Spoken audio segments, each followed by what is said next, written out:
Welcome back to the show. Check out these headlines. Crypto and politics. Where's it going? We got the answers here. And Ripple, the next 3 to 9 months, you're going to want every single bit of this. And what we really voted for, you won't believe it. Somebody roll that beautiful intro.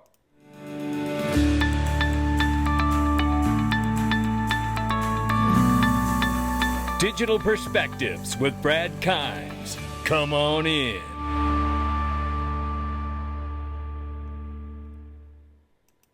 Welcome back to the show. You can follow us on Twitter, YouTube, and digperspectives.com for exclusive content. Right now, $2.63 trillion market cap for crypto. The market is up 0.4%. Bitcoin, 74,900 plus. Right now, 2,800 plus for Ethereum. And look, Bitcoin just sitting back underneath that all-time high, ladies and gentlemen. Yeah, 121 billion plus for USD Tether, but we still don't know how the U.S. government feels about it for now. Tick tock, tick tock. USDC 36 billion plus. That's as high as I've seen it lately. And XRP number 7 spot 54 cents here. We are up 2.6 on the 24-hour and up 5.9% on the 7-day. Let's look at the range of price between 52 and 57 cents overnight. It has been moving around, dancing, if you will.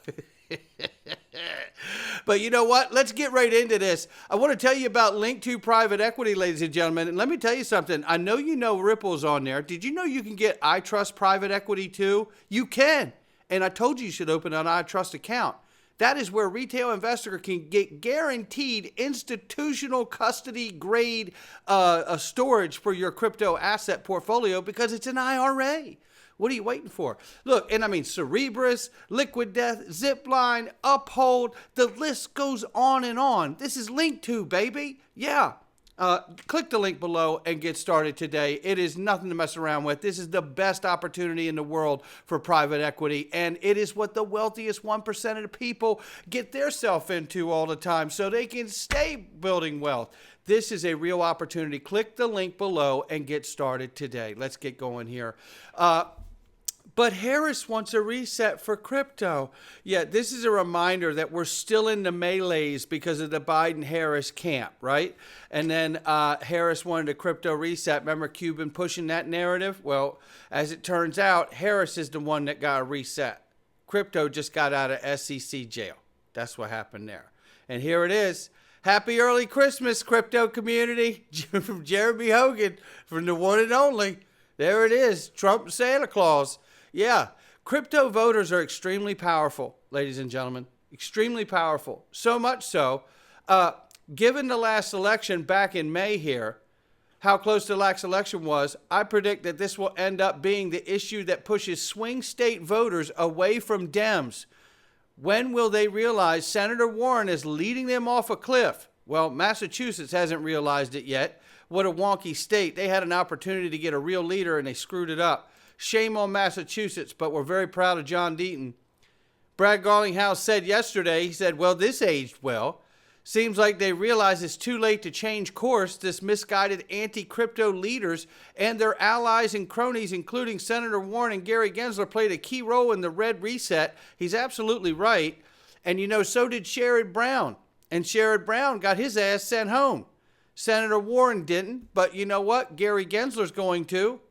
2 out of 3 ain't bad. That's how we got to go with that one right there. And we might have lost the battle in Massachusetts, but we won the war with Trump. So write that down. Yeah. Stuart Alderati was celebrating the fact that both campaigns fought a hard-fought race, and thank you for invigorating the democratic process. But he says, congratulations to Donald Trump, who took the time to listen to Ripple's story when we met in San Francisco this past summer. Huh. Didn't know about that one. That's pretty damn interesting, isn't it? Things that make you go, Meanwhile, Ripple CEO asked Trump to fire Gary Gensler on day one and give Ethereum regulatory clarity like XRP, and I say that is the right way forward, and I think we will see something very quickly and swiftly. Taylor Barr from the Digital Chamber, shout out to him. He says, you all proved it, plus 250 pro-crypto House reps elected. plus 16 pro-crypto senators elected, bringing us to 266, about to hit an all-time high of pro-crypto members of Congress. This is a phenomenal number, and it's because of all of us. And shout out to the Digital Chamber and everybody there and all their efforts that they put forward on Capitol Hill to educate members and out here in the process. Let me tell you, you don't get to this number without lobbyists like that helping to educate Capitol Hill. We're going to get some kind of crypto legislation. And remember, Trump has the Senate and the House. So he doesn't need the majority. You know, he has the majority, right? He doesn't need to beg and plead and all this. I think we're going to see things move quickly. At least that's my hope. And with a new administration coming into power, there's only one question left to ask. When crypto legislation, and actually two, and when are we going to drop all of these other cases like the ones against Ripple and Coinbase and everyone else that's involved here? This is what needs to happen, and that's why I think, you know, when he gets in office, we're going to see some immediate shifts in policy direction. And then this coming from a guy who didn't support Trump, which is fine, but even the opposers know what's coming. America is back in the crypto innovation race. Boy, I remember when Novogratz talked so much dirt on Trump. He's such a bad guy. He thinks he's a racist. He thinks he's all these things. What we know for sure is that Mike Novogratz is an inside trader, right? And a creep of a human being. But that's okay. Let's listen to this clip. We should also mention that crypto prices, they are surging right now. This after Donald Trump's electoral victory. You're looking at Bitcoin at $73,000, almost $74,000 this morning. At one point, it was, I think, even marginally higher. Want to bring in Galaxy founder and CEO Mike Novogratz. Mike, I believe that you were supporting the other candidate, but I'm curious, as you see these markets moving the way they are, what your reaction is. Listen, it was a great night for the crypto industry, right? And if you listen to your last guest, Donald Trump, that keeps his promises. If you go back to the speech he made at Nashville to the crypto community, his agenda is very pro-crypto. J.D. Vance. Really quickly, I love how he comes in, if he keeps his promises, and be like, wait a minute, we couldn't even get Kamala Harris to admit she was going to even make an exception for crypto at all. And he's acting like, you know, like his side had the answer. Mark Cuban did the same thing. Well, she hasn't told anybody about it publicly, but she told me about it. Oh, wait a minute. So the party that's supposed to be for the people is keeping secrets with the elite about what they're going to do, and we're just supposed to trust them. Boy, am I glad she lost. This is pro-crypto Peter Thiel, Howard Lutnick, Kennedy. He surrounded himself by people that believe in the industry, care about the industry. I mean, the crypto community showed up, right? There are now over 240 congressmen who, you know, the crypto pack thought were pro-crypto. And so we've got a Congress that is moving our way. We've got a president that's moving our way. And so for Galaxy, for the crypto industry, I couldn't be more optimistic. And in terms of your optimism, it relates to the way this is going to be regulated, because now you have a bet going that there will be a Bitcoin reserve for the country. I mean, sort of listen, I'm not sure we end up play getting out the permutations here. I think the biggest thing is the OCC, the FDIC, the SEC, the regulatory chairs getting direction from a president and a secretary of Treasury that says, hey, we want to lead in this industry. Those three positions with someone who's open-minded to crypto and who's pro-crypto changes everything.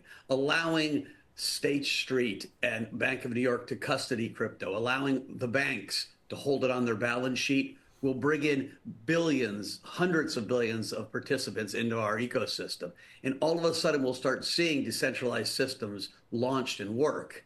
And so this is really a step change shift. Now, it's not going to happen overnight, right? You don't get a new SEC chair in a week. But over the next 1, 2, 3, 6 months, as these, you know, new people are put in these positions, I think you're going to see a substantial, you know, shift in the energy of this industry. Mike, to the extent you want to throw out some names, who do you think might be up for this SEC role? I know we've had a lot of names thrown around for the Treasury Secretary role. We just talked to Scott Bessent, and we had John Paulson on the program earlier this week. Those are two names that have been floated for that role. We also have had Jay Clayton and others. Who do you think would be the right person to run the SEC under a second Trump administration? Listen, Hester Pierce has been there, and they call her crypto mom. And I know she's probably throwing her name in the hat. The chief legal officer at Robinhood has been thrown in. I'm not sure the exact person matters as long as they're very open-minded to this industry. And I think there's just no way Trump's not going to pick someone who, listen, Right. He's launched his own coin. And so, his family is engaged, he's engaged. And so I just think it's hard to you got to wake up and slap yourself in the face. We have gone 4 years of a very, very difficult regulatory environment, and that's all about to change. Right. Yeah, and he had been trying to push us to embrace Kamala like Mark Cuban. You know what I mean? There's something wrong with him. I don't know what's wrong with him. Maybe something happens when you get really rich. You know what I mean? Whatever it is. I don't know. But I know we're not, so we could see clearly. None of us were fooled, I could tell you that. Brian Armstrong celebrates pro-crypto Congress, praising 238 candidates as a historic shift. We know the number's actually a little higher, according to Taylor Barr from the Digital Chamber. Actually over 260 at this point, and that may have been before all of the assessments were in. But nonetheless, it is a massive shift for the digital assets class in America. And Luke Thomas says, expecting a BlackRock to make an announcement around XRP spot ETF soon. It's inevitable. Yes, I think that's right. Just like when Charles Gasparino said, what can you say about XRP, ETF? He said, I can't say. And then, he went on and said, you don't want me to say. And so, it'll be fun to watch these things roll out. Remember, BlackRock's going to get involved in stablecoin as well. So, but here's Luke Thomas again, and shout out to him.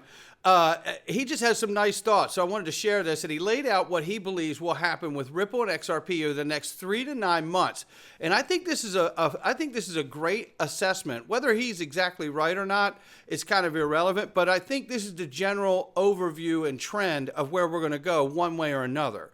That's why I want to share this. So shout out to Luke here and give him a follow. Stablecoin regulations, expect stablecoin regulations to take shape, enabling Ripple to launch its stablecoin, the real USD, commercially.